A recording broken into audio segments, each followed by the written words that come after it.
Yes जी, जिस तरीके से मामले सामने आते हैं, प्रधानमंत्री कहते हैं जीरो टॉलरेंस, सीएम साहब भी कहते हैं जीरो टॉलरेंस, तो लेकिन ऐसा जीरो टॉलरेंस कहाँ रह जाता है? कि सांसद हैं, गंभीर विषय, उन पे आरोप लगे इस तरीके, जब वो मुख्य अभियंता थे और ऐसे लोगों को पार्टी ने टिकट दे के चुनाव लड़ाया और सांसद बना के बैठा दिया। हितेश भाई, असल में भारतीय जनता पार्टी जिस बात को कहती है उसका अर्थ वो नहीं होता जो वो कह रही होती है। सीधे तौर पर उसका अर्थ जो होता है, जैसे बेटी बचाओ उन्होंने नारा दिया, तो बेटी बचाओ मतलब बेटी आपको बचानी है, वो नहीं बचाएंगे, हमसे बचाओ बेटी को। काला धन की बात करेंगे तो काला धन आपका काला धन नहीं, हमारा काला धन हमको सुरक्षित रखना है। जितनी भी वो बातें करेंगे वो उनकी बातें आम जनता से जो ताल्लुक रखना चाहिए वो नहीं रखती हैं, वो खुद के लिए होती हैं। अच्छी स्वच्छ छवि वाले राजनेता होने चाहिए। तो मुझे बताइए, जब ये सरकारी नौकरी में थे, इन्हें राजनीति में लेकर के आया, 18 और 19 में ये विधायक भी रहे हैं और फिर बाद में सांसद का भी टिकट दिया गया, क्या सोच के दिया गया? क्या भारतीय जनता पार्टी का नेटवर्क इतना कमजोर है कि किसी का पृष्ठभूमि पता न चल पाए कि किस तरीके का वो व्यक्ति रहा है? 600 करोड़ रुपए कोई मामूली रकम नहीं होती है, 600 करोड़ रुपए एक बड़ी रकम होती है, और वो भी मुकदमा तब दर्ज हो रहा है जब कोर्ट उसमें इंटरफेयर कर रहा है। अन्यथा पूरी तरीके से संरक्षण प्राप्त हो रहा है भारतीय जनता पार्टी के उन 15 साल पुराने और 1.5 साल ये, यानी 16.5 साल में, और उसमें 1.5 साल कांग्रेस पार्टी के भी जुड़ गए। तो हम अगर बात करें तो कांग्रेस पार्टी ने भी जिन भ्रष्टाचार की बातों का विरोध किया, लेकिन गिरफ्तारी किसी की नहीं कर पाए। व्यापम करते करते विरोध करते रहे, गिरफ्तारी लेकिन किसी की नहीं कर पाए। टेंडर घोटाले की बात होती रही, लेकिन गिरफ्तारी भारतीय जनता पार्टी के किसी नेता की नहीं हो पाई। अन्य घोटालों की बात होती रही, लेकिन गिरफ्तारी किसी की नहीं हो पाई। तो राजनीति करने के लिए, भ्रष्टाचार की बातें करने के लिए, जनता को गुमराह करने के लिए अगर राजनीतिक पार्टी कोई भी हो और काम करेगी लेकिन सजा नहीं देगी, तो ऐसे भ्रष्टाचारी लोग संरक्षण प्राप्त करते रहेंगे और जानबूझ के राजनीतिक क्षेत्र में आएंगे ताकि उनको संरक्षण मिले। और संरक्षण अगर राजनीतिक पार्टी दे रही है तो वो दोषी सारी राजनीतिक पार्टी है, अकेले भारतीय जनता पार्टी उसमें दोषी नहीं रह पाएगी। जो भी सत्ता में बैठेगा वो दोषी रहेगा सीधे तौर पे। अभी आम आदमी पार्टी के साथी हमारे बोल रहे थे, वीडियोकॉन का उन्होंने उदाहरण दे दिया। भ्रष्टाचार होता है, उसको आप किसी तरीके से अच्छा और बुरा नहीं कह सकते। अभी जियो कंपनी हो या अन्य कंपनी जो हो, ये भी अपने आप में बड़ा घोटाला है। मेरा आपसे ये कहना था, दे रहे हैं मार्केट जो खुला होना चाहिए, क्यों टेंडर डाले जाते हैं, क्यों खुला आमंत्रित किया जाता है किसी भी विषय पे? उसका मुख्य कारण यही होता है कि जनता को फायदा मिले, एक साफ सुथरा प्रक्रिया हो जो जनता को समझ में आए। लेकिन जियो की मुझे नहीं लगता कि कोई साफ सुथरी प्रक्रिया है। सारे कंपटीशन वाले खत्म हो चुके हैं, जनता के ऊपर थोप दिया गया है। आप देखिए, अभी मध्य प्रदेश के अंदर जितने भी बिजली के खंभे हैं उसको खुली लूट दे दी गई है कि आप उस पर टेलीफोन की लाइन डालिए और दीजिए। और किस भाव में दिया गया? कौड़ियों के भाव में दिया गया है।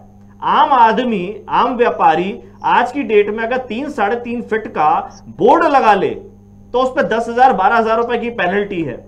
और भारतीय जनता पार्टी की सरकार में पूरे प्रदेश में बिजली के खंभे दे दिए गए हैं कि जाइए, कितना भी उस पर केबल लटकाइए और टेलीफोन लाइन चलाइए और जनता को लूटिए। जनता को सुविधा नहीं मिल रही है। आप देखिए, अभी रेट्स बढ़ा दिए गए हैं। तो या तो सरकारी संपत्ति का अगर निजी कोई व्यवसाय इस्तेमाल कर रहा है तो जनता को उसका फायदा मिलना चाहिए, न्यूनतम दर पे उसका लाभ मिलना चाहिए, ना कि अधिकतम दर पे। जैसे ही ये रेट बढ़ाए जाए, सरकार का उसका हस्तक्षेप होना चाहिए तो जनता को फायदा पहुंचे। लेकिन ये सरकार चाहती है कि इसको फायदा पहुंचे और नौटंकी करने के लिए देखिए कितना बढ़िया है कि 1,000 रुपए डोनेशन दे करके ये दिखा रहे हैं कि हम सरकार जो चला रहे हैं 1,000 रुपए दे करके चला रहे हैं। और उसके पर्दे के पीछे कहानी आपके सामने एक छोटा सा उदाहरण है। कई ऐसे उदाहरण हैं, ये कहते कुछ है करते कुछ है। टेलीकॉम घोटाला हमने अपने आप में एक में देखा था, जिसमें कांग्रेस पार्टी के बड़े नेता हुआ करते थे सुखराम जी, जिनके बिस्तर पे हमने देखा था कि नोटों की गड्डियां देखी। मैंने तो अपने जीवन काल में पहली बार वो फुटेज देखा था कि किसी के बिस्तर पे हो सकते हैं नोटों के। उसके परिवार, उनके परिवार को, मतलब सुखराम जी को स्वयं को, उनके बेटे को और उनके पोत्र को, तीनों को भारतीय जनता पार्टी ने ले लिया। बेटे और पोत्र को हिमाचल प्रदेश में टिकट तक दे दिया चुनाव लड़ने के लिए।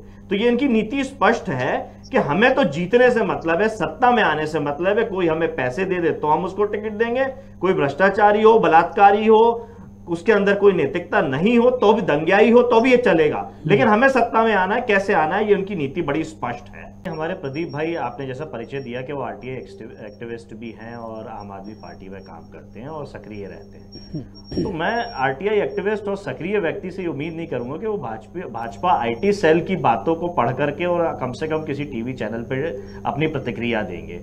जो हमारे यहाँ पार्टी के लोगों के यहाँ छापे पड़े हैं उसमें नगद 17,500 रुपए मात्र मिले हैं, आपकी जानकारी के लिए बता दूं। और जो करोड़ों रुपए जो नोट गिनने की मशीन बुलाई गई है वो पीयूष जैन नामक व्यक्ति से बुलाई गई है, जिसका हमारी पार्टी से कोई लेना देना नहीं है। भाजपा आईटी सेल और भाजपा के लोग जरूर जोड़ रहे हैं, तो हमारे जो व्यक्ति का लेना देना है वो पम्मी जैन जी हमारी पार्टी के एमएलसी। व्यवसाय एक सा है, वो भी इत्र का काम करते हैं, जिसके छापे पड़े हैं वो भी इत्र का काम करते हैं। दोनों लोग कन्नौज जिले में रहते हैं, बस इतना एक लेना देना है, बाकी किसी तरीका कोई लेना देना नहीं है, ना बातचीत है ना कोई संबंध है। लेकिन आप जैसे प्रबुद्ध व्यक्ति अगर भाजपा आईटी सेल के वक्तव्य पे अपने स्टेटमेंट देंगे तो ये प्रश्न चिन्ह लगा देता है कहीं ना कहीं अपनी योग्यता पे। मुझे आपकी योग्यता पे कहीं प्रश्न चिन्ह नहीं है, लेकिन आप अपने आप को अच्छे से अपडेट रखें। और आपकी पार्टी सबसे अच्छी है, बाकी सब खराब है, तो ऐसी नीति अगर आप बना करके बैठे हैं आम आदमी पार्टी के, तो संजय सिंह जी 2 बार लखनऊ हमारे राष्ट्रीय अध्यक्ष जी से मिलने क्यों गए? ममता बनर्जी के साथ में मंच क्यों साझा किया? अगर सारी पार्टी खराब है तो अकेले चले आम आदमी पार्टी। देखिए कहना बहुत आसान होता है। प्रदीप जी बात सुन लीजिए, राजनीति अच्छी होनी चाहिए, अच्छे लोग राजनीति में आने चाहिए, इस बात पे कोई कमी नहीं है, सब इस बात के लिए राजी रहते हैं। लेकिन हम दूसरे को दोषी ठहराएं और दोषी व्यक्ति के साथ फोटो खिंचवाएं जब हम उसको दोषी बता रहे हैं, तो ये दोहरा रवैया तो कम से कम नहीं होना चाहिए। आप यहां बैठ के सपा को कोसेंगे और आपके नेता सपा के साथ में फोटो खिंचवाएंगे, हमारे राष्ट्रीय कार्यालय में जाएंगे, कैंप कार्यालय में जाएंगे, तो ये दोहरा चरित्र तो कम से कम मत रखिए। हम स्वागत करते हैं हर चीज का, अच्छी चीज का। जैसे मैंने अभी बताया कि जिस तरीके से भाजपा आईटी सेल काम कर रही है, सही चीज को भी गलत बताना और गलत चीज को भी सही बताना। बलात्कारी के आरोपियों के लिए बचाव में जम्मू एंड कश्मीर के अंदर राष्ट्रीय ध्वज का इस्तेमाल होता है, यह भारतीय जनता पार्टी कर सकती है और कोई राजनीतिक पार्टी नहीं कर सकती। इस बात का मैं दावे के साथ बात कर सकता हूं। इस बात पे हम और आपको एक होना चाहिए, भ्रष्टाचार की बात पे हम सबको एक होना चाहिए। मैंने पहले ही कहा कि राजनीतिक संरक्षण नहीं मिलना चाहिए, लेकिन आप कहें कि आपके यहाँ नहीं मिलता, बाकी सबके यहाँ मिलता है, तो आपके यहाँ भी गलत डिग्री वाले लोग मिले जिनको आपने मंत्री बना दिया था। तो गलत लोग राजनीति में प्रवेश कर जाते हैं, संरक्षण प्राप्त करते हैं, ये हमारी नैतिक जिम्मेदारी है कि हम उनको संरक्षण ना दें। इसीलिए आरोप प्रत्यारोप से बचें, सत्ता सरकार में जब हम लोग रहें तो हमारी जिम्मेदारी होती है कि गलत लोग राजनीति में प्रवेश ना करें, उस पर चर्चा होनी चाहिए।